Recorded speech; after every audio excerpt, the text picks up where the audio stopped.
This episode is brought to you by Edgar's All Industrial Services. Are you looking for flooring and tile, cabinet and countertops, maybe some concrete and framing, or electrical and insulation? Hit up my boy Edgar at Edgar's All Industrial Services. He's on Facebook. And also hit him up at 806-544-0371. Let him know it's the JP Lopez Show sent you. Once again, on Facebook at Edgar's All Industrial Services, 806-544-0371. His promise is simple. You dream it, he builds it. Hit him up, show him some love. Thanks. Guys, mark your calendars, January 17th. It's the JP Lopez Show live show. I've partnered up with Laugh Hub City. We've got a funny one coming up for you guys, January the 17th at Soggy Dogs. Get your tickets early. Tickets are on sale for $10. Also $10 at the door. We're going to have Curtis Hines, Jaro Lopez, Timothy Williams, and Sweat Chuckles open up the show. Also, the very funny Rafa will be headlining the show. So, guys, come on out. This is going to be a funny one. You don't want to miss it. Once again, January the 17th, Soggy Dogs, 8 p.m. Come on out and celebrate with us. Are you ready? Are you ready? Let's get it on! It's the JP Lopez Show. Welcome back to the JP Lopez Show. Man, Mike, thank you for coming, bro. I got my boy Mike Landine. Got the co-host with me.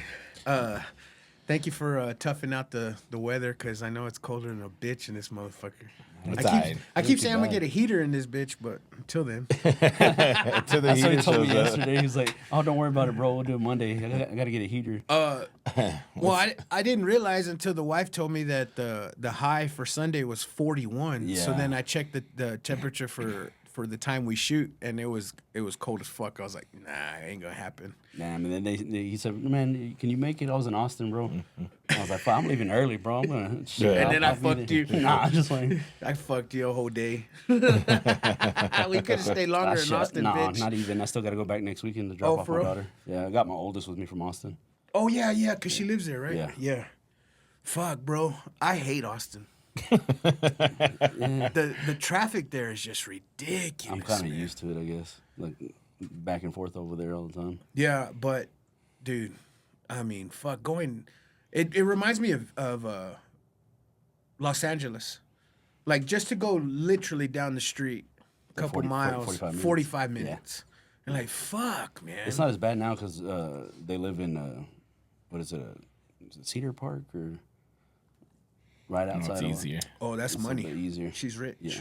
Oh, she's rich. Yeah, the dude she's with. He's a good dude. I like that guy. She's in school? My daughter, yeah. Yeah. Don't Like high school or college? No, college. She's just taking basics right now. Oh, okay. She hasn't made up her mind. Is there community college in Austin and shit? Yeah. I'm sure there's a lot. Yeah. But you don't ever hear of them. No, you don't. I'll tell you the truth. I don't even know which one she goes to. Chingo. Yeah. Awesome. There's too many of them and one of me. Well, fuck, man. Thank you for coming, bro. Yeah. Thanks, Anytime, man. brother. It's been a long fucking time, bro. Oh, yeah. It's been a minute. It's been a long time. I think the last time you were on, you didn't even go to the other studio, right? Or were you there? No, I was there. Yeah, you were That's there. when I went to My that bad. fancy-ass Yeah. bathroom over there. Yeah, we had that huge-ass Yeah, bathroom huge in the bathroom. backyard. Yeah. Yeah, that was ginormous. We still got a big bathroom back here. It's just not as big. It's not or fancy. Or fancy. Oh man. So, have you guys ever heard of the last time theory? No. So, like we hung out with our friends, bike riding, the last time, and we didn't know it. Yeah. Like you picked and held your daughter for the very last time, you didn't fucking know it, right? Like you've heard of that shit, right? Oh, yeah. No. So like, I don't know, man. If you were ever aware of anything, what would be like the last time of anything that you wish you just soaked in? That's a good question. Me personally, and it's gonna sound ghetto and ratchet as shit, but it would be like the last time all of us went out. Mm-hmm. Like Joel, I mean, all of us. Yeah. And the only thing that comes to mind when we were all out is South Beach. Oh yeah, I mentioned South Beach yesterday. For real? Yeah, dude. That South Beach was a vibe. It was you had to be there. You had to experience the fuck out of it. Yeah, you had to be there. I don't think I've gotten anything remotely close. I've gone to some place where I had a lot of fun, but it didn't feel like South Beach. Yeah. So yeah, dude, that would have been cool. Just to remember that was the last time. Remember the last fucking time we were all gonna be together. Yeah. Because we would roll like 20 fucking deep. Oh, I know. And I would say we fought a lot, but for the most part, no one fucked with us. No, it would. Sometimes something would get out of hand. Usually, it was people that we didn't know. It wasn't like we were fighting hood motherfuckers, right? Yeah. Because even though we didn't really hang out with the hood or the gangsters or whatever you want to call them, they knew us and they didn't fuck with us. I mean, we were cool with them. Yeah, we were cool. Like you go do you, we go do us. We'll stay out of each other's business. Also, you got to know that we're big and strong motherfuckers too, and we know how to fight. So you probably don't want to fight. Yeah. So it was just some. Especially when there's 20 of us. Yeah, there's 20 of us. God, damn. Fuck. Yep. Dude, I don't know if you knew Joel Sauceda. Mm-hmm. Okay, so when we would go to like Rincon and shit, this motherfucker would always do the dumbest shit and pull like the hottest fucking girl in the club, bro. And when I mean dumbest shit, like he would go to the dance floor while they were all cumbiaing and shit, and then he would go like this to them, like he had a big dick, just showing them. And we were like, bro, you're an idiot. yeah, And then he'd be leaving that the club with a hot chick. And Yeah, like, we're making out with her or something. it worked. It fucking worked, man. Like that dude was fucking ridiculous. I man. know he really was. Joel was the guy when we all went to the mall when we were young, high school, early college, and the chicks working there were hot chicks, right? And so us guys naturally be like, dang, did you see that chick at Wet Seal, or did you see that chick at wherever? But they were so hot. Like, first of all, we were kind of scared and intimidated to go try to holler at the hottest chicks that the mall had. But Joel would be fucking going out on dates with them and shit. He's just one of them dudes that just didn't give a shit. He worked at the mall, and what he would do is he would go to those hot ass chicks and tell them, he's like, hey, I got 50% off at Foot Locker. So he had the hookup. And so they would go over there, and then sometimes he would just go up to them and be like, hey, I wanna take you so you can get a little outfit, go buy whatever, and I'll take you out tonight. And they're like, what? I can get whatever I want. And they're like, yeah, sure. And so he'd spend about $400. Keep in mind, this is like 2002, 2003. Yeah. $400 at the fucking mall. And those chicks would be like, hell yeah. They get heels, they get little skirts. And then here I am. Joel's like, hey, go to this apartment. You're going to go pick up so-and-so. I was like, God damn, you hooking up with her? He's like, yeah. I was like, this motherfucker. Yeah. Dude. And then the stories, man. That motherfucker would be like, oh, yeah, she sucked my dick in the back. And I'm thinking to myself, yeah, that's cool. Obviously, that's great. But I'm thinking to myself, we went out last night, bro. And I know you didn't wash your ass this morning when you went to work. Like, you dirty dick motherfucker.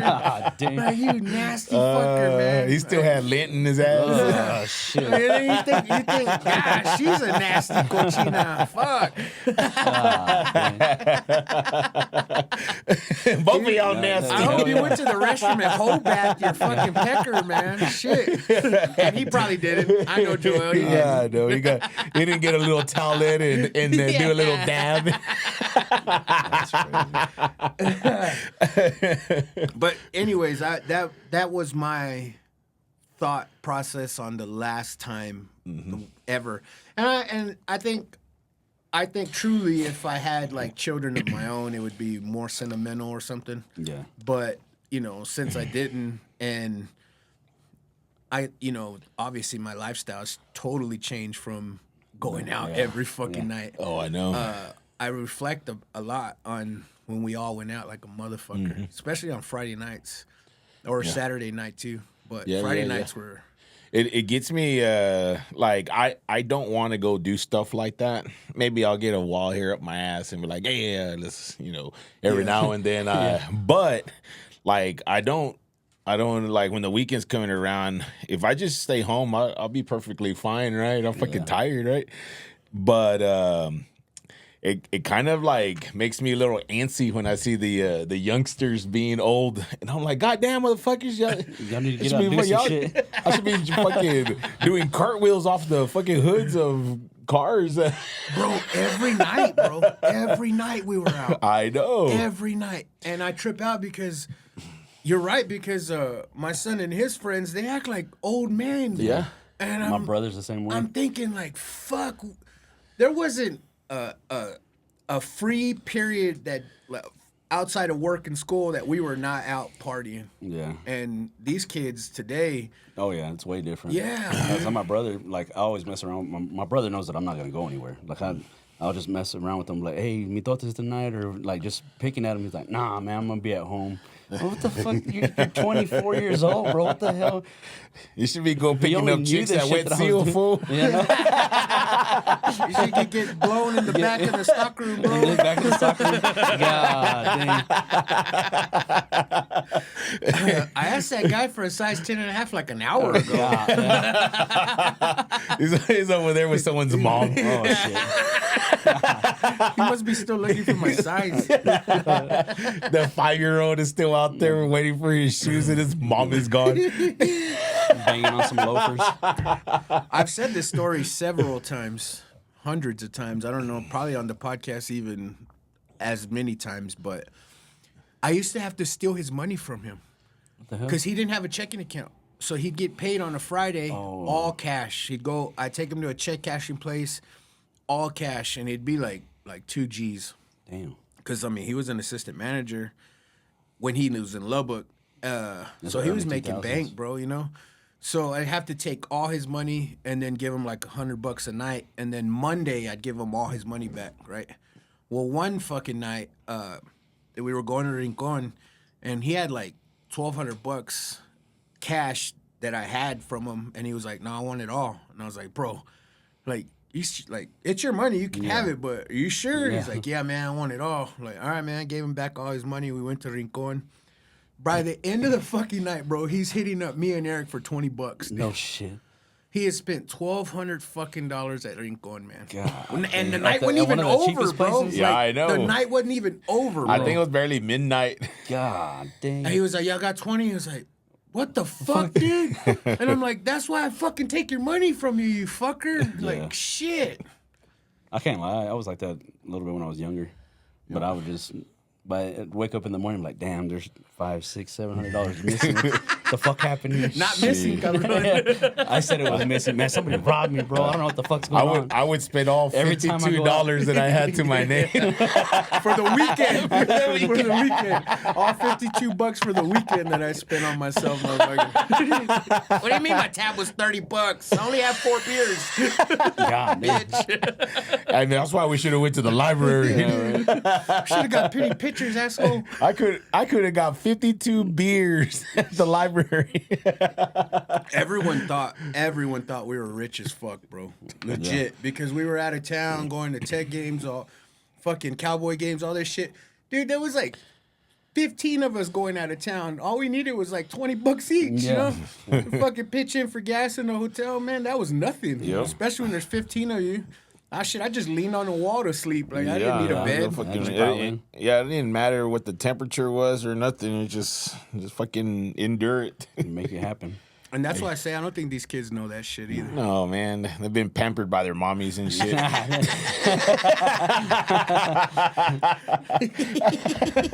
true. So is there anything that you can think of last time you wish you soaked it in?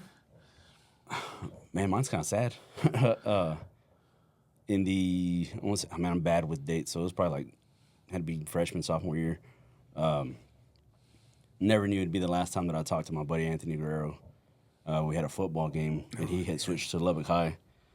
And he came over, drove to Friendship, and he's like, "Hey, bro, what are you doing?" Talked to him. I was like, "Hey, man, you gonna go to my game, right?" He was like, "Yeah, man, I wouldn't miss it." He got in that car and drove off, and the last time I saw him, he ended up getting into a car wreck and got killed. That drive? Yeah. Shit, fuck. Yeah. Didn't find out until like a day later whenever his mom called one of our other friends. It was because there was like a group of like 5 dudes that transferred to Lubbock High and all went to Lubbock High together, and they got in contact with us. And man, I, at an early age, it kind of hit me where life is short. Yeah. I was always preaching to my daughters, don't take anything for granted. You never know when it's the last time you're gonna see somebody, last time you hang out. Kind of like you said, the whole deal about hanging out and partying and having fun. I tell you the truth, I can't tell you the last time that I hung out with guys that I went to school with or did any of that. Bro, you always say live today like it's your last day, all that bullshit, right? Yeah.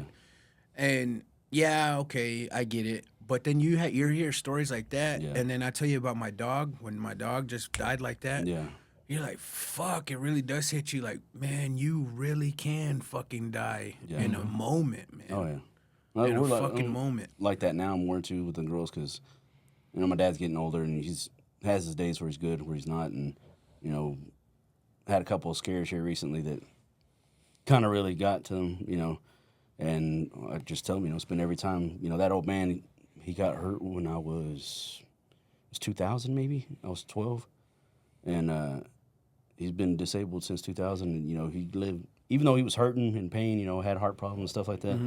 Dude always lived life and still lives life like a kid. Like he just to the fullest. Like he's like, you never know when it's your last day. You never know. Bro, that's that old man raza shit. Yeah, man. yeah.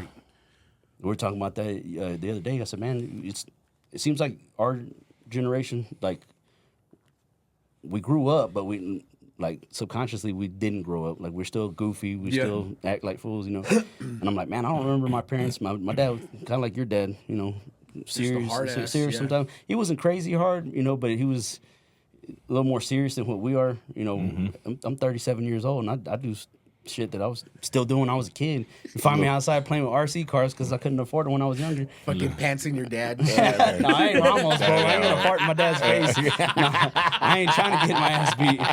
That was crazy. I was like, bro, you wild for that shit. It's funny that you say that because when he told me that story, or I can't remember if he said it to me because he said it a few times.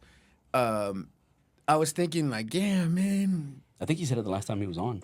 And so I'm thinking like, damn, dude, how did you not get your ass whooped? Yeah. And then he was like, well, this was like a few years ago. I was like, God damn, bro, like, fuck. Yeah, that's crazy. I thought that was when he was a kid. It's like you were in your 40s doing that shit, Yeah, no punching your shit. dad's face. I think my nephew Aiden found out the hard way. It was my dad and his sister, and it's her grandson. Yeah. And I guess they were in the car, and he thought it'd be funny to fart in my dad's face. And my dad goes, man, I punched him right in his asshole before he could, punch the shit out of him. I was It's all clogged now. My daughters could not believe that little fucker did that. He punched him right in his ass. I was like, that dude's brave. I would have never done that shit. I'll tell you what, man. I've been a potty mouth my whole fucking life. Yeah, same here. And I'll tell you, you said, I don't know why it just reminded me of, but you said, little kid and riding with your dad. Yeah. I was maybe 3 years old, and I was a ring bearer for a wedding. So I was in a tuxedo with a bow tie and shit. And my uncle, my grandma, and my grandpa are taking me to the church. And I keep fucking with my I don't know this story. They told it my whole life when I was a kid. Like, I keep fucking with my bow tie. And my grandma was like, quit messing with it. And then I turned around and told my grandma, I was like, Grandma, it's fucking hot. Damn. Oops. Bet you caught a beating that time. No, she said they all laughed. No? Like, yeah. Oh, shit. Yeah. Yeah.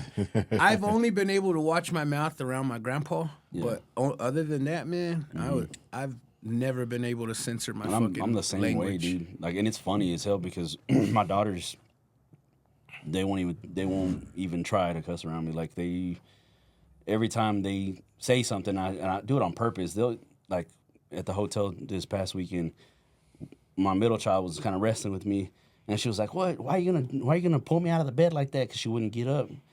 So I ripped the blankets off, and I happened to grab her ankle and pulled her off the fucking bed.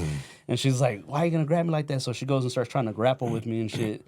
And she grabs me by the neck. She's like, "You want some of this, sucker?" And when she said it real fast, me and Catherine, my oldest, she's like, "What did you just say to that?" I was like, "I heard her say fuck her." I heard, no, I didn't say that. I didn't say it. I was like, "You just called me." Yeah. You get all scared and shit. But yeah, no, they never really tried. And I'm like you, bro. Even sometimes, like when you mentioned last time, when you're talking to guys, sometimes you have that habit of doing that, and I do it too. Like I was tripping out. I was like, man, my dad gets on to me still, and I try to watch it around my mom and dad, but like it happens, and I don't mean to do it. Now, when it was my grandmother, my dad's mom, I never cussed in front of her. Not once that I can remember. I would have, like my friends come over like for the very first time to spend the night or whatever, and they would trip the fuck out because they would be like, "Your parents let you cuss?" And I was like, "What?" Like I didn't even know I'm cussing. And Just normal words. yeah, and I'm like, "Huh?" And they're like, "They don't beat you up for fucking cussing?" And I was like, "Nah." And that's because we weren't allowed to cuss. Like when we were growing up, we couldn't even say so, or what, or whatever. Nothing like that. Like anything like shit. They were so strict with me. I couldn't even watch The Simpsons growing up. Do you? Like none of that stuff, bro. Now that you say that, yeah, they were strict because I couldn't watch like Beavis and Butthead and I shit couldn't like watch that either. But they didn't give a fuck that I cussed, bro. That's crazy. I remember coming back from like I was 15 years old. My truck fucked up, and my dad told me to take it to his homeboy and tell him what's up. And then I came back because I thought he was giving me the runaround. I was like, "Man, that bitch ass dude is a pussy," and all this bullshit. And my dad's like, "Hey, that's my friend." Like he never said like, "Hey, what the fuck?" Yeah, Watch your like, mouth. They're like, quit talking about my friend. No, my mom, she was funny, like, cause she was kind of like a little overprotective or whatever, trying to keep us out of trouble. But when Beavis and Butthead would come on, she was like, "Hey, tu Beavis and Butthead están en la televisión. Come on. Hey, mira, los Simpsons ya están." Was she just trying to get a break? She was like, "Y'all go watch the TV. Leave me We're alone." over there watching Beavis and Butthead and The Simpsons and South Park and everything, right? When we were kids. I was that nerdy ass kid that was at school that never got to watch none of that shit. And everybody's talking about it. I'm like, motherfucker. And you had cable? Yeah, Like, I- fuck. Yeah, cable. No, I was like Ramos for a good while. I didn't have cable. Somebody drink to that one. So it's funny because so having cable or whatever and people that didn't have cable. So I go to my boy Georgie's house. He always had cable too. Yeah. So he was like one of my best friends growing up, in elementary. And his parents did not speak a lick of English, bro. No. But they didn't even try to learn it. Like, they didn't give a fuck, right? So, I mean, we could fucking cuss there too. And, little ass kids, and, like, And watch Beavis going and Butthead. to the extreme of, like, man, fuck you, like They that wouldn't say type of shit. They didn't know it all. No. No, one of my friend's moms, she knew like some words, and she'd come in there. No, shut the fuck up. No, shut the fuck. No, say shut the fuck. No, motherfucker either. And I'm No, like, when I would go over to George's house, and we were already older, right? And George would be telling the fucking most vulgar, dumb shit, cussing, saying bitch and fuck, and his mom is sitting right there, and she just has a straight face like nothing. And I'm like, God damn. Like I could say, if I'm telling a story, and be like, yeah, that motherfucker, and my mom's not gonna bat an eye, but I ain't gonna say bitch and dick and pussy and I'm not gonna try it. I'm not all gonna in try it. one little chingazo. Yeah, and be honest, bro. Like, you trained her not too long ago, what, like 2 maybe 3 years ago tops. Nah, it was before and COVID. she still, like she still has like her. She don't fucking speak English, dude. Yeah. She never Damn. cared to learn it. And you know what's funny? She was getting started with the gym, and Jose gave me a call, and he's like, "Hey, my mom's gonna go up there. Can you show her some stuff so she'll know what to do when she's at the gym?" And that's a scheduled thing, but I did a favor, right? So I added more stuff to my schedule that day, right? Yeah. So that day, I'm getting someone that's joining the gym that just retired, and they were a retired principal, and her name was Dr. Whatever. So I'm showing her the exercises, and then I'm showing Josefina the exact same exercises, right? So I'm showing Dr. So-and-so, blah, blah, blah, blah, this and that. She's looking at me with like deers in the headlights. And so, okay, I finally finished. That shit fucking took forever, like an hour to do. So then I go to George's mom, show her the exact same thing in 15 minutes. And she goes, okay, está bien. She goes, yo vengo mañana. And I was like, all right. So then both of these women came the next day. Jose's mom she was like, hola, mijo. And then she went to go work out. And I'm keeping an eye on her, and she knows how to use all the pieces of equipment and how to adjust them, how much weight to put on, doing the exercises. Dr. So-and-so came in. She was, I don't remember what you told me. Yeah. I showed her. The next time Dr. So-and-so shows up again, I have to show her again. I fucking showed her 5 or 6 times. I was like, who the fuck is the smart one? Yeah, no shit. on something like that, I call that dry erase board brain. Yeah. Because I fucking trained an old man. We would leave work and that motherfucker had it, and the next day we'd learn it all over again. I was like, all right, Eric, you got anything that you could think of that was the last?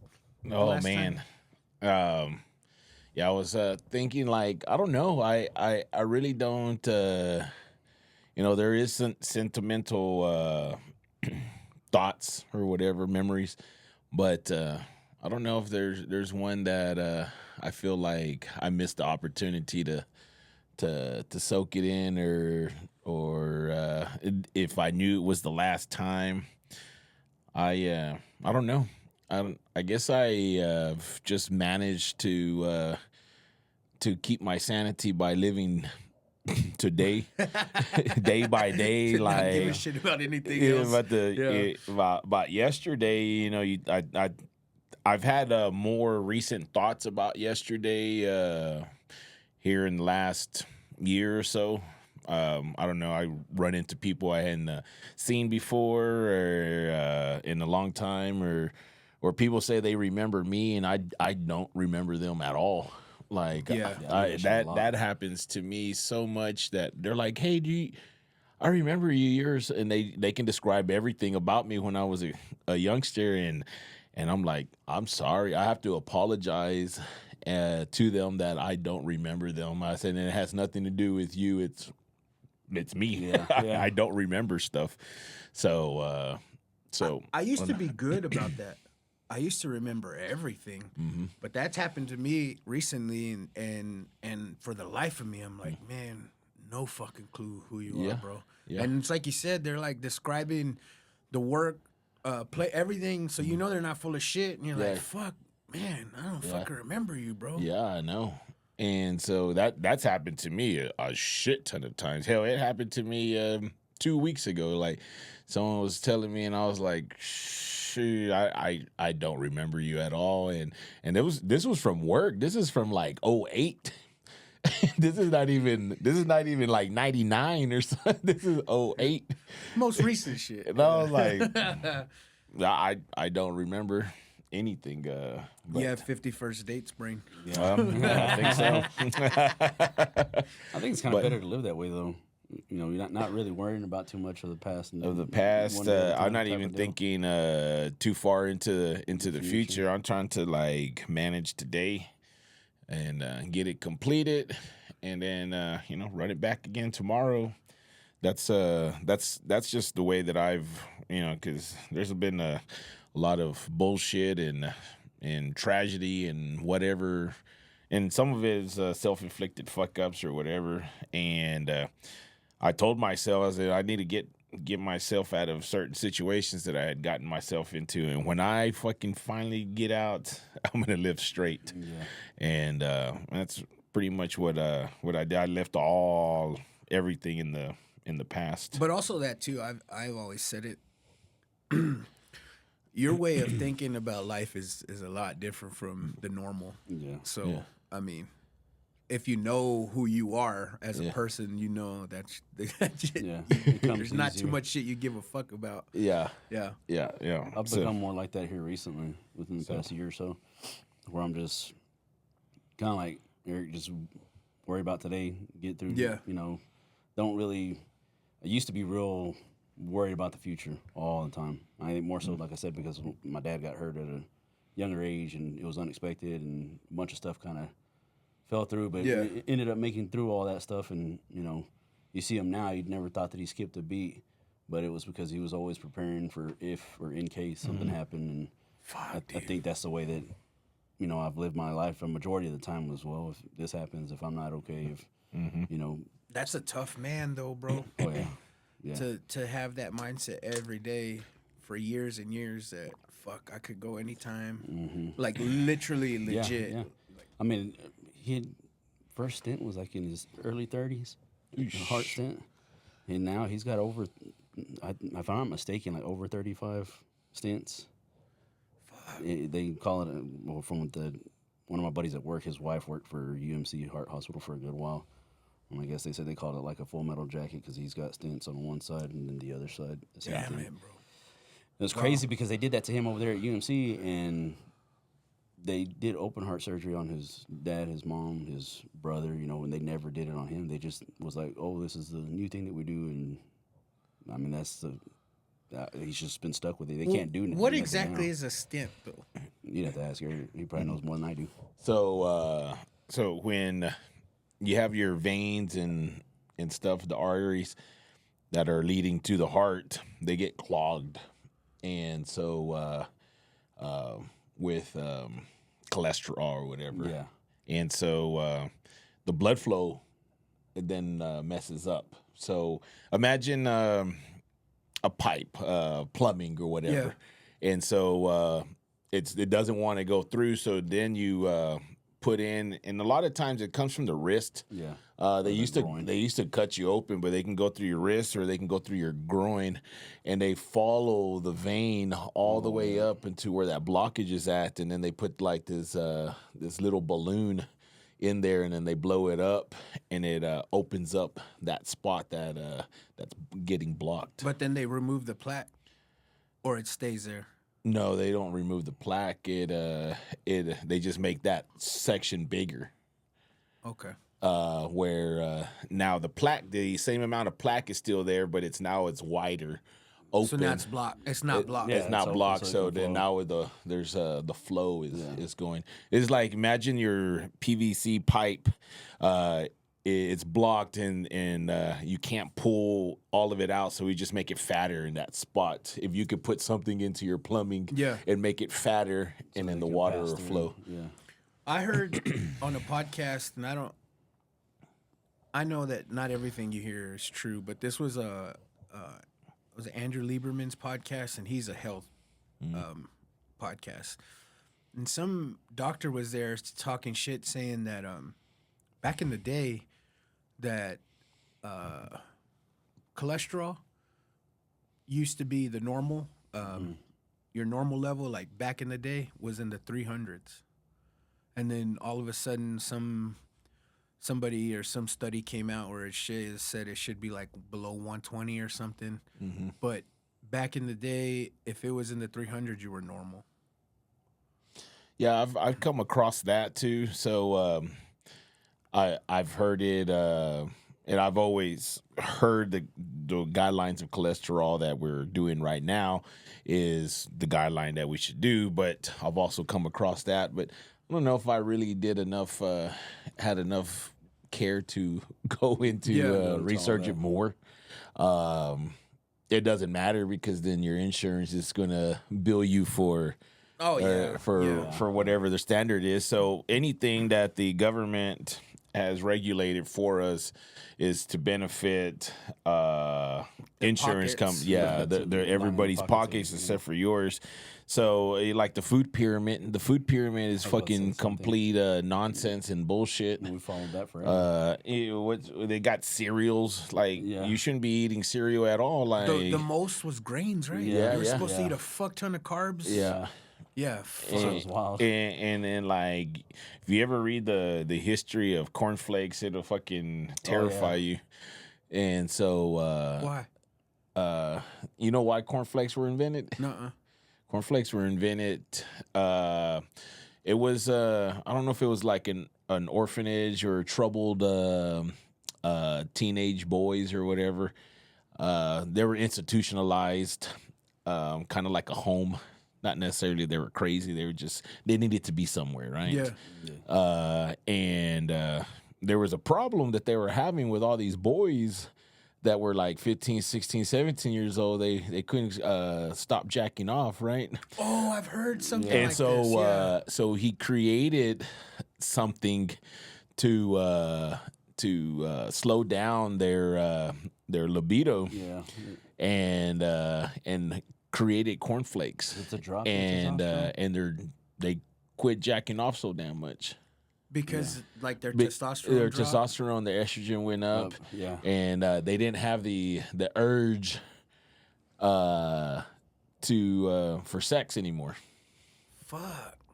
And so they thought it was like such a good idea, and they're like, well, we just feed it to them for breakfast, and they like it, they want to eat it, and they don't even know it's messing up their peckers by doing that. And then they're like, well, we can package this, we can sell this, and not necessarily to keep people from getting boners, but to make money, right? Yeah. To like, it's a product that someone's gonna buy.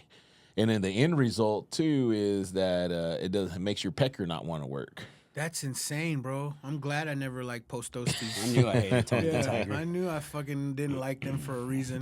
Because in middle school, that motherfucker was glued to my hand. It obviously didn't do too much damage. I had a lot of kids. Yeah, I heard that on a podcast somewhere. What you're talking about? Yeah. I did hear something like that, but I immediately thought it was bullshit until. No, that's the I don't true know story. nowadays, man. There's all kinds of shit that. And what was it? Was it Post? I can't remember if exactly which cereal company. It's still a company right now, but I'm pretty sure it's this. I think it is it's Post. Post. The original creator, owner of it, he died, and his daughter took over the company. She was 29 years old, and this is like in the 30s too. So nobody wanted to pay attention to her. Like, you're a fucking little girl, and she muscled her way through there, and she got so fucking rich. She made this her house, and it's Margalo. That was her house. What? Margalo? Yeah, where Mar-a-Lago. No, where Trump lives. Oh, Mar-a-Lago. Yeah. Mar-a-Lago. Yeah. Yeah, that was her house. Oh, shit. For real? Yeah. That's crazy. Damn. Yeah, she built that Off of Cereal Empire. off the cereal Damn. to take away boners. I'm gonna say all off of stopping boners. Got a big ass house. That's They wild. don't stop boners there anymore. No. Can't jerk off here. Ah, damn, it took a little bit to sink in. My bad. We got Christmas coming. Can you think of like one Christmas or any Christmas, but specifically the one time that you got like the best gift you've ever received in your life? I think I was in 9th grade, and back then in 9th grade, that's when starter jackets were all the fucking hype, man. And I knew they were expensive, so I purposely didn't ask for shit. I only wanted a New York Knicks fucking starter jacket. And I knew that you could get one because they sold them on East Bay. And I told my parents, like, if y'all can't find it in Lubbock, it's in this fucking magazine. You can get it from this magazine. And they fucked my head so royally, bro. like they gave me all my gifts and shit, and I remember just being pissed, man, because I was like, I only asked for one fucking thing, y'all didn't get it for me. And we were at Shallow Water, and I remember just being in a badass fucking mood. My dad was like, "Get the fuck over it!" Like he's all pissed off. And then so we get home, and my mom gives me my last gift, and it's this big ass box, and I fucking knew. I was like, "Oh fuck, man, I was being a dick for fucking for nothing." But I remember that gift being like the most like sought after gift that I really, really fucking wanted in my entire life, because even before and after that, I really never wanted shit, and if I did want it, I just get it myself, figure out a way to save allowance or some shit to get it. But I really wanted that fucking jacket, and they fucked me. They gave me all my gifts, and I didn't get it until way later. And they're like, "Here, bitch, stop acting like a pussy." And dude, it was like the greatest gift I ever received in my life, because it was starter jackets were the shit back then. Mm-hmm. You were a punk if you ain't got no starter jacket. Yeah, I know. Well, you know, I begged my parents to give me a starter jacket, and you know, we were like super poor, so I'm begging, please, please, please. And so I opened my gift, and I knew it was a jacket, and I opened that motherfucker up, and it was just a solid navy jacket with nothing on it. And I was like, I just kind of like put it down, and I was like, God damn, golly. And I think that from that moment on, I really didn't care for Christmas. Because I'm done with this shit. I'm done with this shit. And so I was like, God. And like, it was a perfectly fine jacket, right? But it wasn't a starter jacket. It wasn't the starter jacket. It didn't have no Dallas Cowboys or Chicago Bulls or whatever. They're all, mijo, go get the jacket and take a picture. Man, fuck that jacket. And I was like...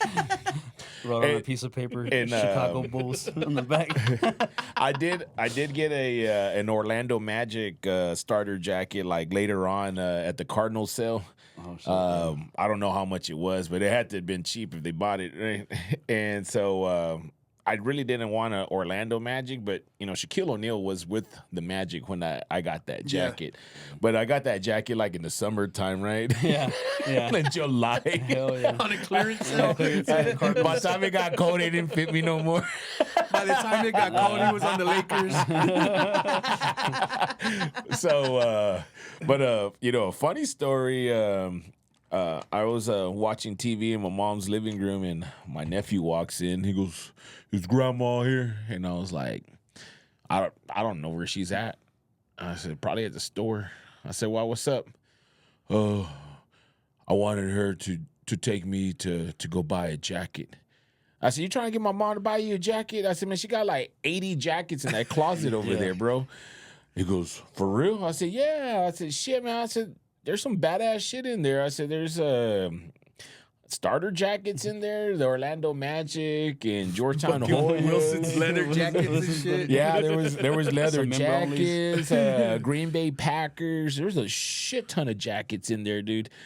And he was like, "Huh?" I said, "Man," I said, "these motherfuckers are vintage and in mint condition." And then so I went over there, and I showed him this fucking closet just full of fucking jackets, right? That my mom never got rid of, that we wore throughout all the years. My dad's jackets, everybody's jackets, right? And so he's looking through all of them. I said, "Georgetown Hoyas right there." I said, "That was your dad's." I go, and this and this and that, and I'm showing him everything.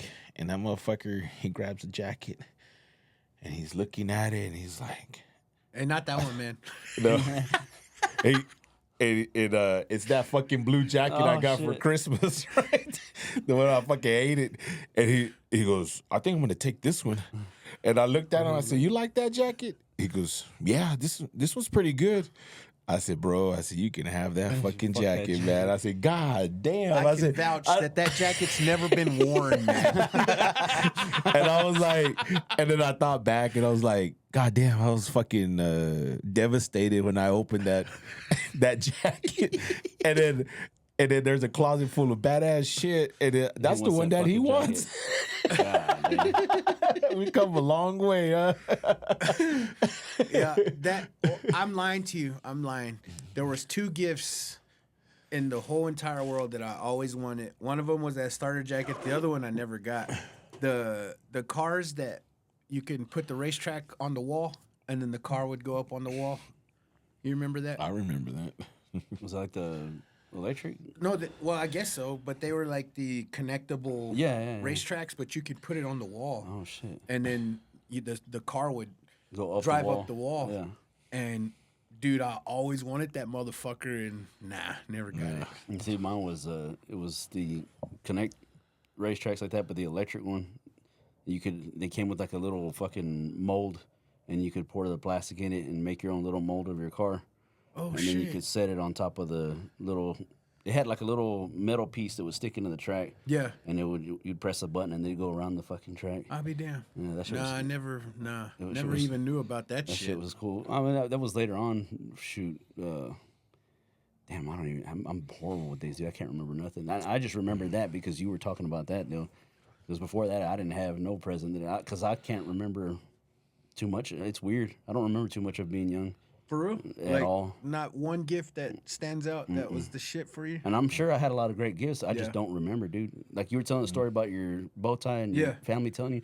The majority of the stuff I remember as a kid is from other people's mouths or stuff that was recorded on VHS. And like, I've always wondered if I didn't get CTE from playing football and all that shit because I don't remember anything. Wow. Like it's all stuff from pictures that I've seen. VCR tapes that I've seen, my cousins telling stories. Your childhood is so traumatic you don't remember shit. And more than likely, that's what it is. I found a whole batch of pictures the other day at my mom's house. I was looking for something, and I came across those, and I'm looking at them, and I was like, God damn. And they're all me, right? There's pictures of me from, like, middle school and in high school, and I was like, I don't even remember taking any of these motherfucking pictures. yeah, that's how it was. I was like, wow. I don't even know some of the people in these motherfucking You were like, pictures. I was there. Yeah, I was I got there. proof. Yeah. I was clearly there. I don't know who this motherfucker is in this picture. Oh yeah. So we were cleaning out my parents' house last month, and we were going through pictures like that. Yeah. And I don't remember none of them. Like I'm obviously in the pictures, but I don't remember nothing from those pictures. I think that's a lost art. I think that's a dying, We started up again. whatever the fuck it is you want to call it. Yeah. But people don't print pictures no more at all. I've been looking for a little printer. I need to find one on Amazon or something. I print all my photos, man. I keep telling Eric that, like, one night we need to get all fucked up and go through my photos, but every vacation, every picture that I take, I know people wonder, like, where's those pictures that I print them? I have them here. Yeah. So if I was ever to pass, or any of my friends God forbid, I mean, I've got a fuck ton of all my friends' pictures, my family and my friends. So I always thought that was cool. We had a Tia that would always take pictures and had a bunch of them. And my mom was good about it for a good while. And then, like, once we got a little older, she stopped taking pictures and stuff like that. And I think that's why I do it now. I think a while, like beginning of this year, I asked you about cameras and stuff. Yeah. And but it's just to take random pictures of us doing stuff or hanging out with family or whatever. And now I'm going to start printing them out and putting them in.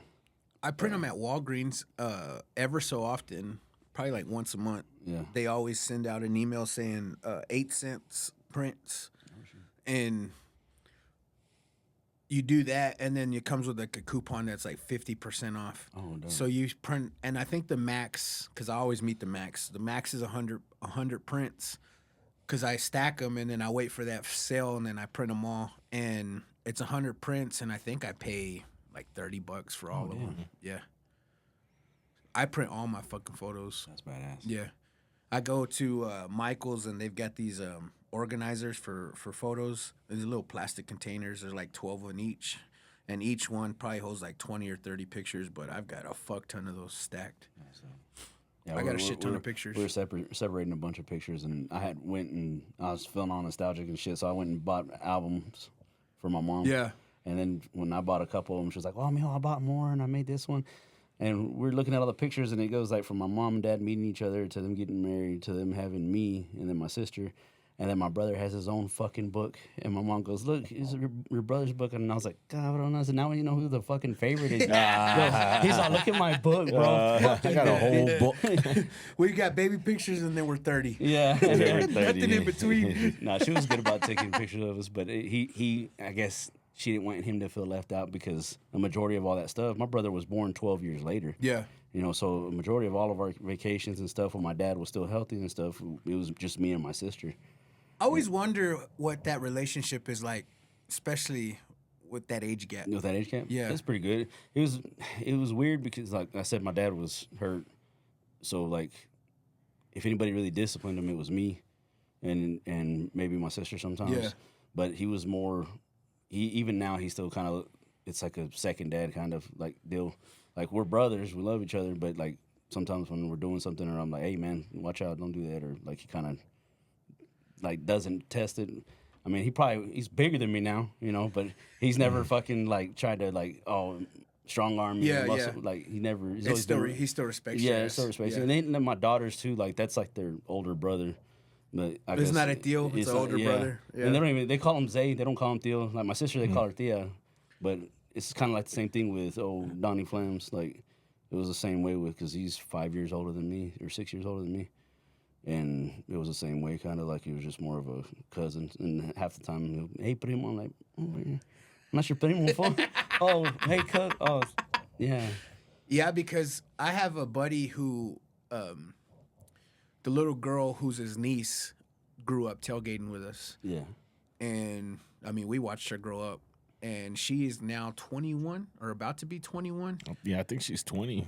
Yeah, she's about to be 21, and her mom's pregnant. Oh, shit. So, like, 20 fucking year age gap. Yeah, that's crazy. And I've seen a lot of that. and she has a little boy that's like 6. The Mexicanos? Yeah. Well, half, we're, like, half notorious white, for that. half Yeah, they're half white. Yeah. The mom is Mexican, but dad is white. Yeah. Say now, like, no. Dude, a 20-year age crazy. gap, bro. And I always wonder what that fucking relationship Now, when my is parents like. came and told us, I was like, y'all still fucking do that? We're at my Theo Larry's, and they're like, I was like, oh, what the hell? Yeah. Yeah, about to lay it down tonight, son. I was like, God damn. Yeah, I've been doing it every night with your mom. So I won, and they're playing hacky sack. What the fuck? Hey, don't kiss your mom. Good morning, motherfucker. God, damn. Just know that she loves y'all. And you wonder why I can't remember nothing.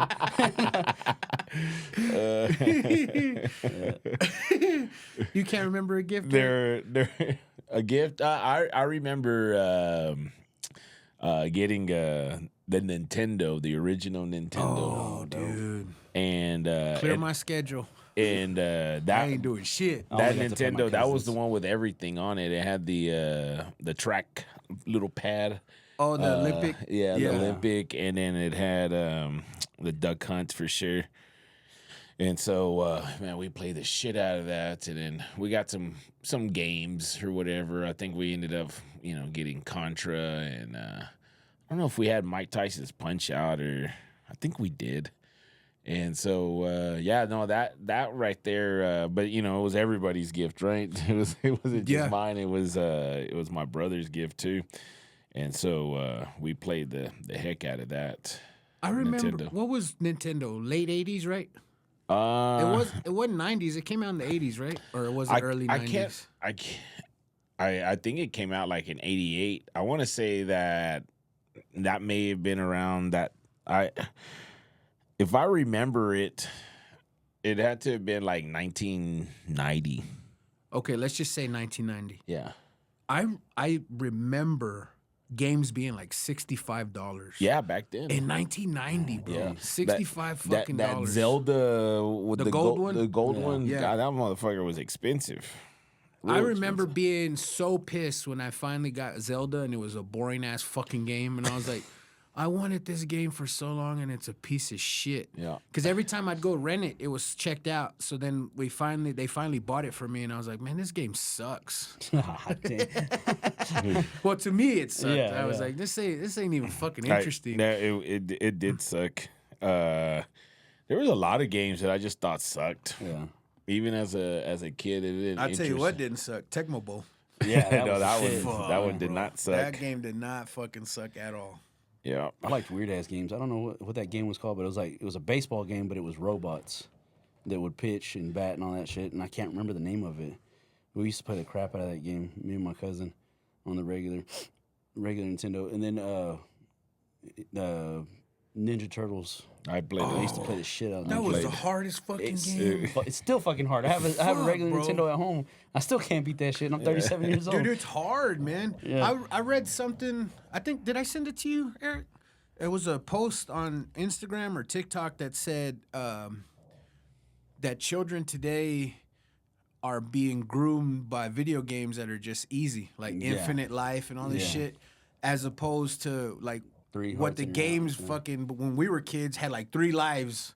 You know, you had to have a code for Contra to have the 30 fucking lives or whatever. Yeah. And even then, you still almost didn't beat it. You died all them times. Up, down, But left, right, left, right. yeah, it said something along the lines of like, you know, we were prepped to like figure shit out and to learn shit, and we didn't have guides to tell us where to go or where certain shit is hiding to grab to help you with the game or whatever. We just figured that fucking shit out, as opposed to now where, you know, you have infinite lives and you have all kinds of dumb shit where.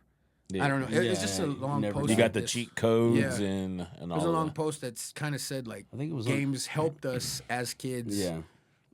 In life. Yeah, you had to learn to be patient. Yeah. And then if you didn't beat it that night, it sucked because there wasn't saving nothing. And that too, they said, they mentioned that how there was no save your progression in any of the games. Yeah, you had to beat it right then and there.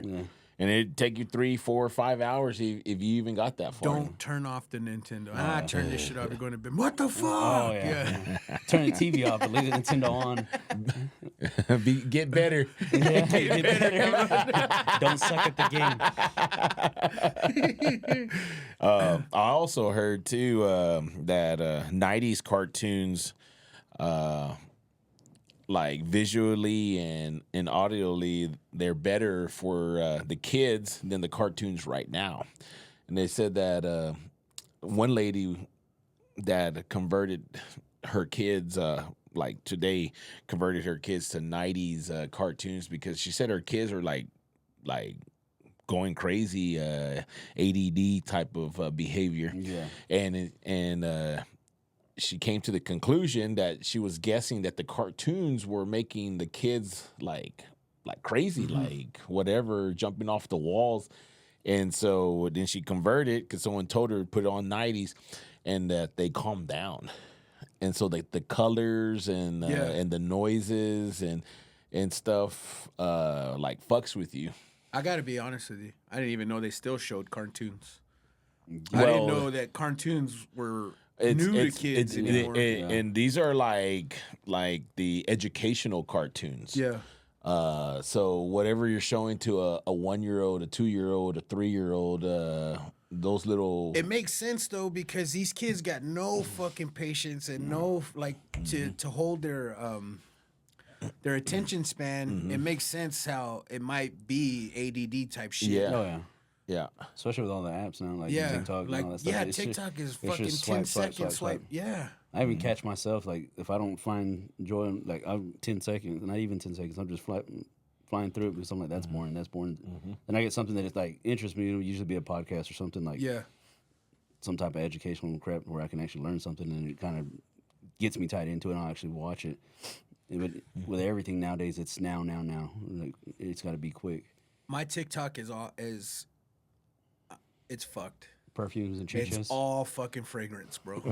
Like, I've got to turn it off, man. Yeah. Because everybody speaks of it on the fragrance that's, oh my God, it's the best thing since sliced bread. And you're like, oh, I want it. Yeah. I think I need that. I gotta turn that shit. Yeah. I actually started just randomly looking at different shit on purpose so that I can stop trying to buy shit. And she told me too, she's like, you know, you don't doom scroll as much. I said, because it costs me a lot of fucking money to do. Yeah. TikTok costs me a shit ton of money now. Because everybody, I get it. It makes sense.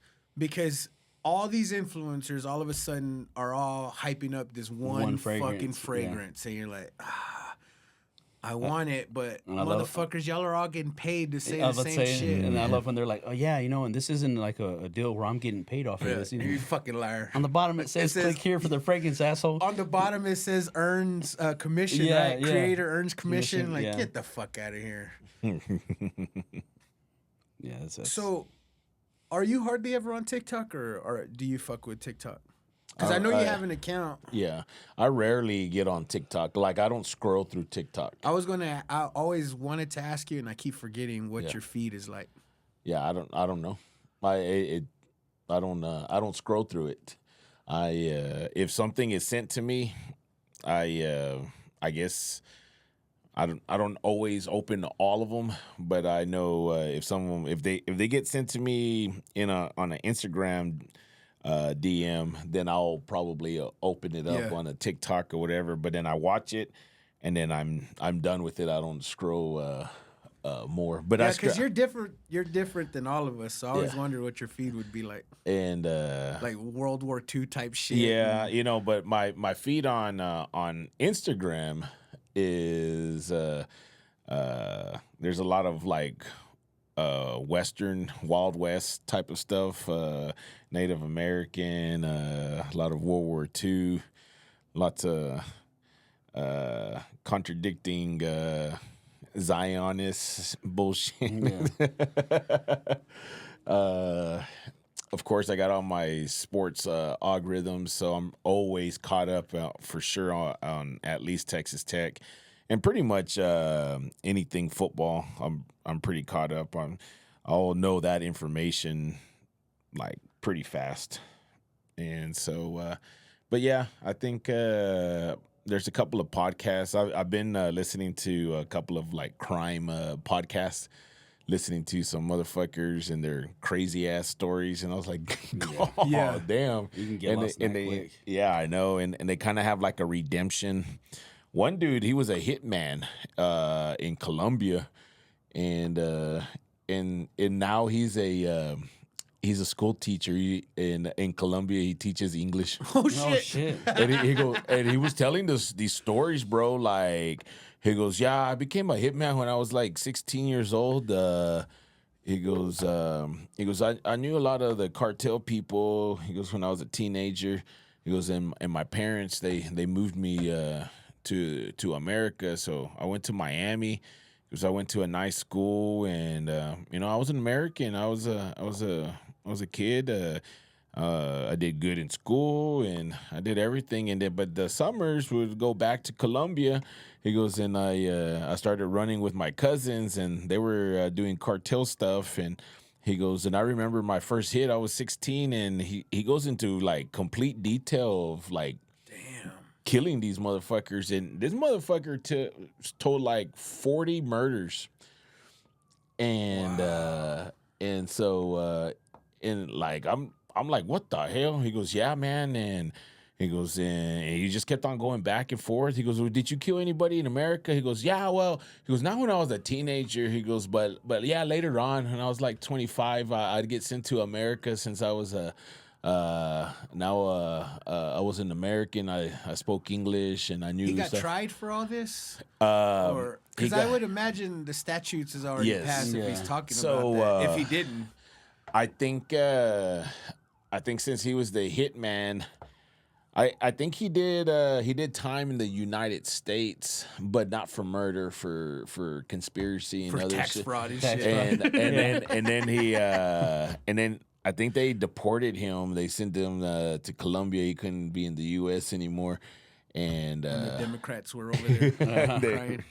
and so, but I can't remember why he, maybe it was just like, okay, these cartels don't exist anymore. Like we've already, you got a clean slate or something like that. And he's like, yeah, he teaches fucking English. And I was like, God damn, like I listened to that whole fucking story and I was like, dude, he was all over the place, but he wasn't all, like his life was all over the place. It was a crazy ass story. So. I saw. I think it was a Sean Ryan. Some guy was talking about a hitman that was a cold-blooded motherfucker, and he was saying that too. Obviously, it wasn't this guy because it was from Mexico, but he said that the kid was groomed to be a hitman and started like doing hits when he was like 14 years old. Yeah. And then he was like in his 40s already. There's a lot of crazy stuff like that. Yep.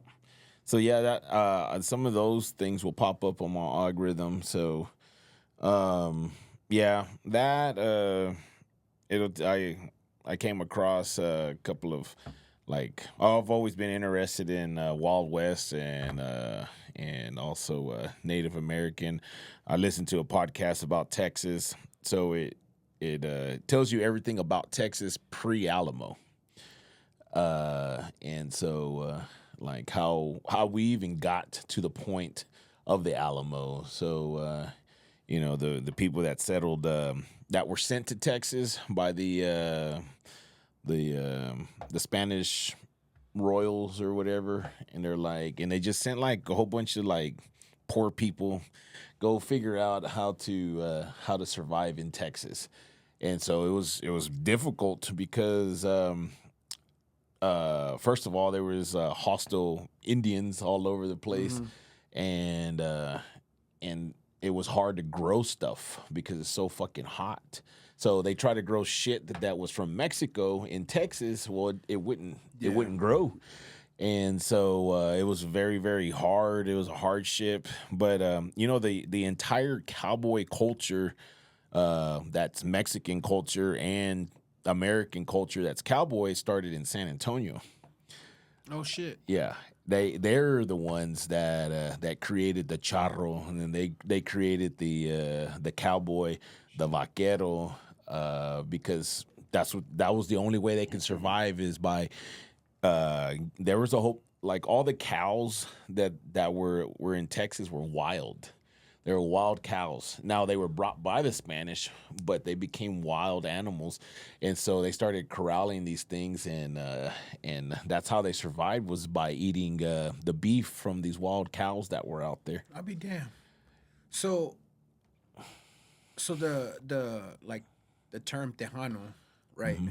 They came from San Antonio, obviously. Yeah, those were the Tejanos. Yeah. I want to say maybe in the Rio Grande Valley. But anybody that was sent, that was Mexican, and sent to Texas, they became Tejanos. So, but really, you weren't Texas until you got to the Nueces River, not the Rio Grande. And so the Nueces and the Rio Grande, even after the Alamo, that land was still Mexico. And actually, for like 2 years, it became it had its own, like, it's the Rio Grande Valley state of Mexico. But then they became their own isolated country.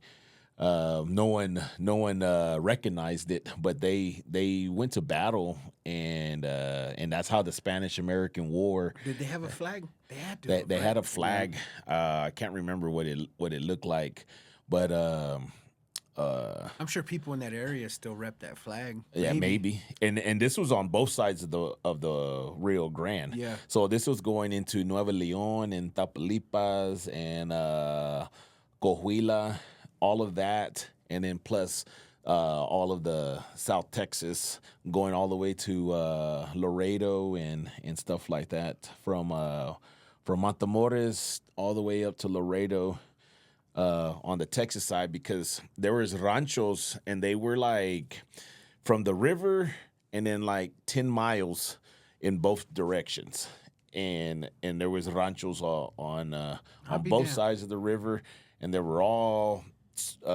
Mexicans that owned all of that stuff, and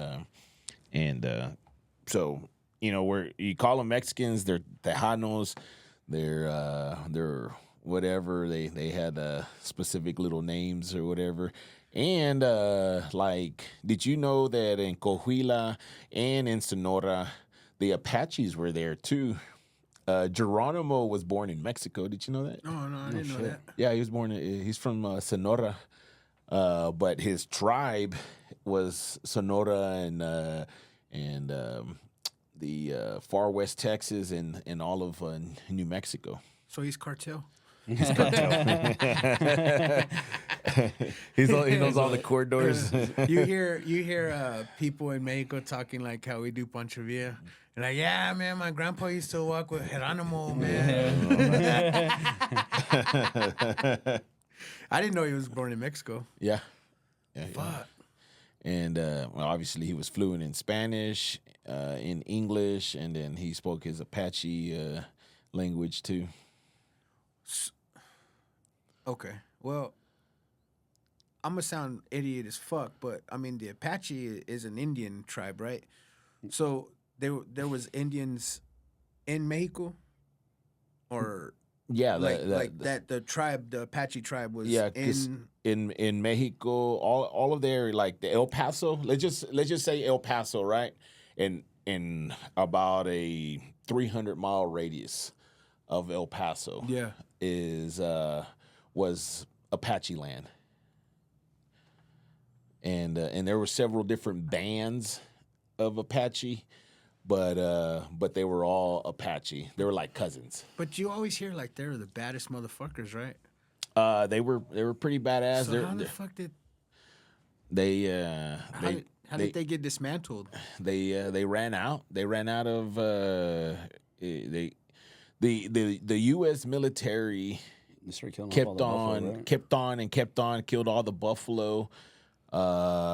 But Geronimo, I think, was the last resisting one, and in Mexico, there's still full on Apache tribe that has just carried on as is, but in the United States, they kind of they isolate you to your reservation or whatever. So yeah, that's what I was gonna ask. Like, so obviously, United States has reservation land for Indians.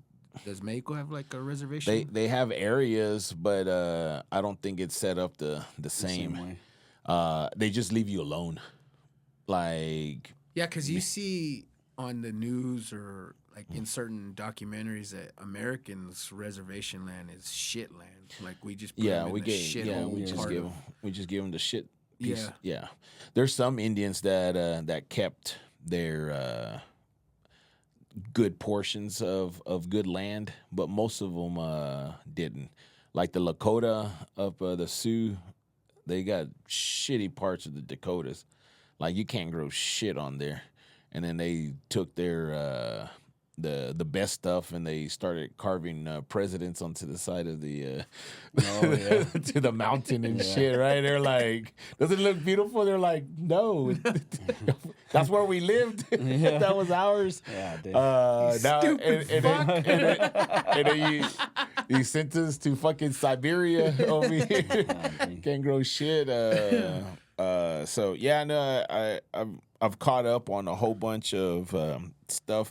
One of the most interesting things that I've ever came across was the story of Cabeza de Vaca, the conquistador, right? And God, dude, it was this guy read his memoir. I think it was 36 chapters, right? And it was on a podcast. He lived a life, right? fuck. And so dude, he fucking lived a fucking. Y'all talk about y'all to remember y'all's childhood. Yeah. This motherfucker got 34 chapters. He got and he was just talking about the America's experience, and I listened to it. It took me about a week to listen to all those chapters, and then also at the same time, the guy that was reading it, he wasn't just reading it. Then he would kind of put his intake on what he meant to say or interpret what he was saying, or put his own interpretation. He goes, we're on chapter 27. He goes, remember in chapter 6, he said blah blah blah. He goes, so he never really mentions that again until chapter 27. And was he talking about this or talking about that? He goes, the first 6 chapters, he mentioned God and Jesus, X amount of times. He goes, and then from this chapter to this chapter, which he was going through a lot of hardship and shit, He goes, he mentioned God 3 times in all of that literature, and then towards back to the end of the his memoir, he started talking about God again. He goes, but did he lose God in this time frame right here? Like, because it doesn't sound like he even believes anymore.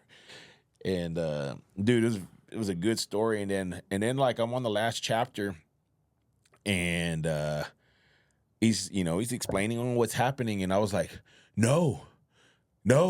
And I was like, son of a bitch. I'm like, I'm so into the story that I'm like, no, this can't happen. Why? Yeah. And I was You're like a kid and shit. Yeah, dude, and then I sat there when the story was done, and I was like, I'm shocked, and then I started tearing up for him. Okay, but it's called the memoir's called Cabeza de Vaca.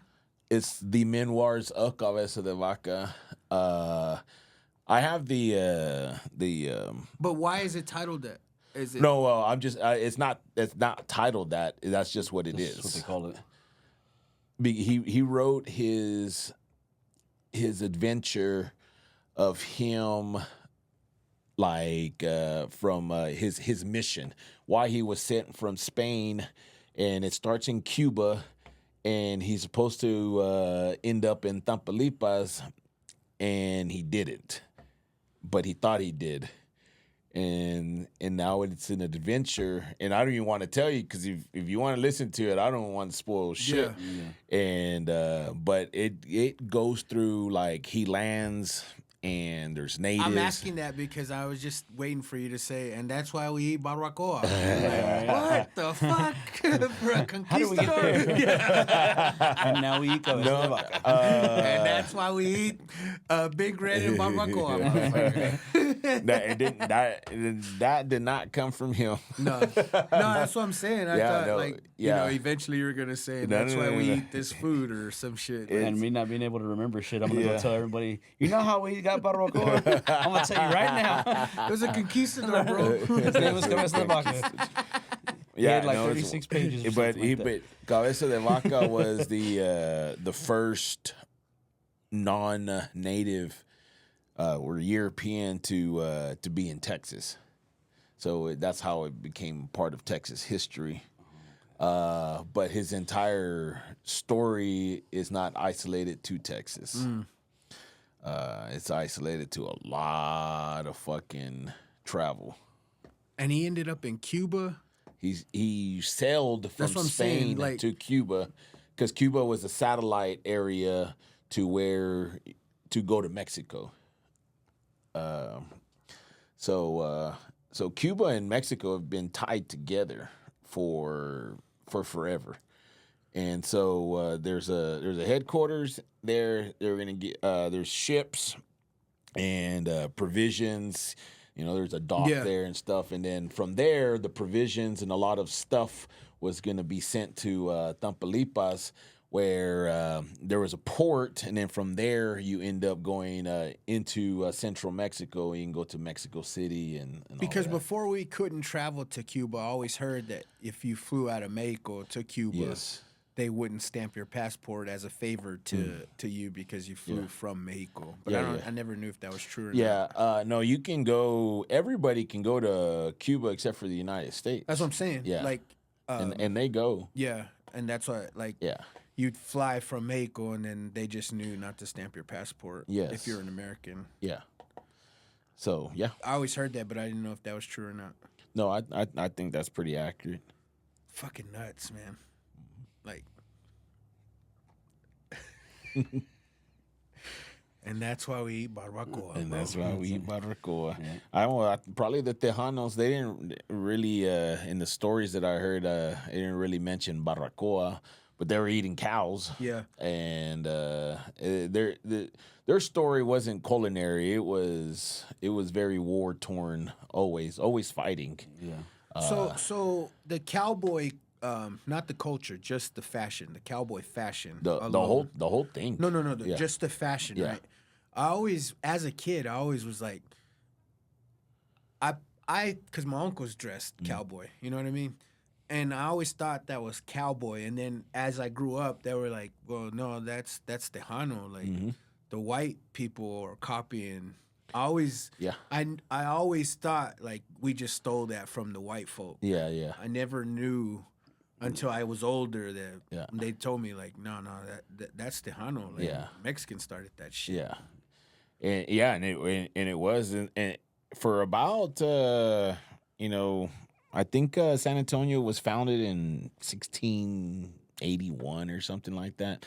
And so the first people that were not Native Americans that came from Mexico to settle in San Antonio, they they brought that culture with them or developed it while they were there. So I would say from at least the 1700s, because the Alamo was I think it was built in 1723 or something like that. Yeah.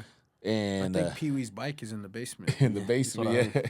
And so that's just been the culture. It was you did cowboy shit. Yeah. You did cowboy shit, and they've been making boots like cowboy boots there from like the late 1700s. Yeah. Yeah. I remember being a kid going to like the very first time going to San Antonio, and I remember a bunch of boot shops and just a bunch of Tejano like Western clothes. Yeah. Like, what the fuck? Like in the Wild West? It's not like that anymore. No, not no more. But when I was a kid, I tripped out because it was like everywhere. There was a dude in a shopping center just fucking whipping a bullwhip. Yeah. Just cranking it loud. Like, what the fuck is, like, where the fuck are we at, Dad? Like, shit. Yeah. It was actually cool back then. We went in May, and it was nothing like what I remembered. Yeah. I was like, man, this kind of sucks. Oh, there's the Alamo, guys. Let's go. Well, thank you for coming, man. Appreciate you. Before we go, man, you got any final thoughts? Well, I'm just gonna give a positive a message, and if you're going through some issues or whatever, just keep your head up and keep on fighting. Don't give up. Don't give up. Who that fucking I'll add to that. If you're going through some shit and you got people wanting to fucking help you, accept the help. Yes. Yeah. I mean, I hate to throw my boy Thomas under the bus, man, but he was going through some shit and he fought to help, and I'm like, bro, it'd be so much better if you just let us help you. And eventually, it took him, fuck, man. I mean, damn near dying for him to be like, you know what? Okay, I can use some help. Like, shit, bro. Fuck. That's what we're here for. We can try to help each other if we need it. Well, that's what we're meant to do. We're meant to live as a tribe, work together. Everybody falls. Everybody, has that moment of a low point. You cannot, it's like the guy on the roof. God keeps sending you people. You can't ignore it. Yeah. Yeah. And then, on the other side of that coin, I watched this guy on, I think he's on Facebook, and his videos always start with, how much is that? And it's like a plate of food, and they're always like $10. And he's like, well, I need 30 of them or whatever. Yeah. And then they're always like, what are you doing? And he's like, I'm feeding the homeless. And he shows the video of him handing out the food. And, dude, you see some of those people that go accept that food, you're like, motherfucker, that motherfucker ain't homeless. Yeah. Like, they're all decked out. I mean, a lot of times they are homeless, but there are some fools that'll just go up there for a free meal. And while you're like, what do you got over there? Because you see them, and like, that person is not fucking homeless, man. But, I mean, I get that, too. But when you are in desperate need of fucking help, accept the help. Yeah, accept it. Yeah. Mike, you got a final thought? The only thing is kind of like what y'all are saying. Really, everybody needs to live like Eric, one day at a time. The only reason I say it is because my grandmother used to preach it to me all the time. One day at a time, son. One day at a time. And I never listened. And I the story. Yeah. Had to grow up fast, and was always worried about tomorrow and how am I going to make this happen. And I look from when I was 18 to now 37, God made it happen. Like it always happened at the right time. There was always somebody there. And I was like Thomas sometimes, like even still now, they'll try to help or whatever, and I'm like, nah, man, I got it. I can figure it out. No. And my dad had to get on to me this past week, and he's like, well, son, I'm still here, and that's what I'm here for. Just take. And I'm like, I don't need it though. Well, we want to do something nice for you. Just do. All right, whatever, fine. But yeah, man, just one day at a time. Always keep your faith and stay strong in it. You can never go astray with God on your side. And what is that about? Is it age or I don't know, like nothing of like celebration for our birthday or getting us a nice gift or you know what I mean? Yeah. Like it's just like nah. yeah, I'm cool with that. I don't know what that is. I don't know if because it's a lot of my friends are like that. Oh, yeah. Yeah. It's not. I don't think it's not just sprinkled through everybody. I think it's most people, most men. yeah. They're like, nah. I guess we grow up and we're always taught that we're the ones supposed to provide. Yeah.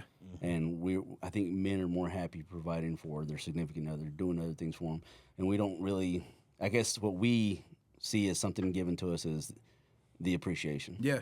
If you just tell me, man, I appreciate what you did. Oh man, that was awesome. Thank you. That means a lot more to me than anything you could buy me. And I got to learn that because my wife and I's finances are split, like totally separate. Yeah. And when she gets out and goes out of her way to buy me a really expensive fucking gift, Yeah. I get mad because I'm like, man, you spent all this money on this shit. And it's not like, oh, thank you. Yeah. Which it should be like, oh, thank you. You thought of me and you did this, something special for me. I'm just like, nah, don't spend all that money on me. I don't need that. And she's like, motherfucker, you ruin all these gifts all the time. Yeah. And I don't need to be like that, but that's how I am. Yeah. And I think, like, man, you spent all this money. Like, all this money, you could have spent it on something else. But, yeah, I think it just comes with age. maybe. It has to be. Maybe. I don't know. Unless my dad really liked all those macaroni fucking deals that I made him for when I was a kid. I'm sure he didn't. God damn, another one of these fucking things. I think it was Dave Chappelle. He was like, man, son, you made this necklace out of macaroni. He's like, and you came from my balls. My daughter got mad at me the other day because I have the habit of saying that shit. And then I had a drink. And I was like, here, just get you some. Oh, I don't want to go from the drink from the same straw. I was like, you were once one of my bodily fluids. What are you worrying about? And so now the other ones will tell each other, well, you came from dad's ball sack. And I'm like, don't be, I can say that. Y'all don't say that, man. God. God damn. You are my bodily fluids. Now drink that drink, goddammit. Yeah. All right, man. Well, thank you guys for coming, man. This was fun. Oh, yeah. And until next time, guys,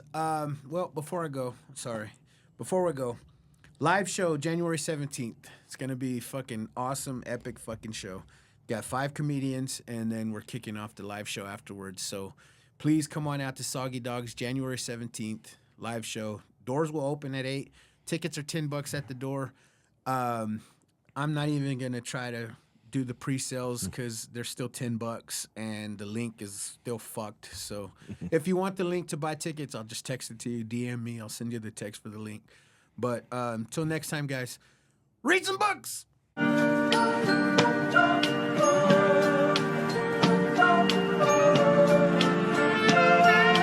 Cloud City. Hey yo, JP, tell me what's the deal? Is it real that you got the hottest podcast in the land of the trill? Then tell me what's the deal because I really need to know it. The way you wanna show it, you rip the shit like a pro. You really should be a poet. Like Edgar Allan Poe, you killing shit and they just know it. And thanks to San Juan, I got this drink, I might just pour it. Got me feeling like Don Juan, pimping shit while they hoeing. As far as culture goes, we goated, bitch, and they know it. And I don't like to bloat it, but I know that I'm goated. I know that JP is goated. And this is not a long song cause the credits are rolling, but I'ma tell you one more time that we fucking goated for real. Best podcast for real. Man, what's the fucking deal, yeah? Like, tell me what's the deal? The best podcast in the West, man, the king of the trill for real. Jackie, man, told him for real. What's up, JP? What's so someone, man, you know where I be.